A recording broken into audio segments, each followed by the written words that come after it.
Tingin mo kung sino ang may lihim na galit sa inyo. Gawin niyo po ito Tuesday or Friday. At ito po ay napaka-epektibo. Kumuha po kayo ng isang butil na bawang at wag na wag niyong aalsin ang pinaka-balat po nito. At i-drawing niyo po itong tatsulok na meron pong akala mo'y mata sa mismong gitna. Ito po, focus ka lamang kapag ginagawa niyo po ito.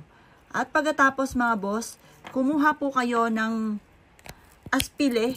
Or kaya po ay kumuha ka ng ganito na merong pong ulo. Ang gagawin nyo lamang ay kumuha po kayo ng isa at pagkatapos ay itusok nyo po sa mismong mata. Itusok nyo po sa mismong mata nito.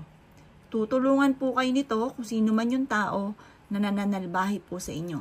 At pagkatapos, kumuha ka ng isang plastic at ilagay nyo po ito. At pagkatapos ay kumuha ka ng 4 na butil ng paminta at ilagay nyo po ito sa mismong loob. 4 na butil lamang. May mga bilang po iyan at ang bawat bilang ay may kahulugan. 4 ang ating gagamitin. At pagkatapos ay ibulong nyo sa loob ng plastic na ito na ipakita sa inyo kung sino man ang tao na may masamang intensyon o lihim na galit sa inyo at nanalangin ng masama. Mainam na meron kayong ganito at ang dulot po nito ay mabisang proteksyon. Pagkatapos yung ibulong sa loob ay sabay, ito po ay pwede nyong itali or kaya po anuhan nyo ng tape or kung meron kang ziplock na kagaya nitong aking pinapakita, sa ziplock nyo po siya ilalagay.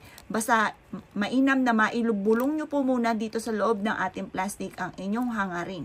Kapag tapos ka na ibulong, mainam po ito na ilagay nyo po sa cabinet sa mga madidilim na lugar at ito po ay makakatulong upang sa ganon maramdaman nyo o dumaan sa inyo pong panaginip o mabalitaan nyo na ang taong ito na naiinggit sa inyo ay maaaring mangati ang katawan or kaya po ay maaaring hindi siya makatulog, maging balisa po siya at humingi siya ng tawad sa inyo. Makakatulong po ito upang sa ganon yung mga tao na nanalbahi sa inyo or nag-iisip ng masama ay iwasan ka na po niya. Kasi matatakot na po yan na ikaw po ay tuluyan pa niya dahil maaaring mararamdaman din niya na ikaw ay may alam. Subukan nyo po na maglagay po ng ganito or gumawa ng ganito para kayo ay magkaroon ng mabisang proteksyon.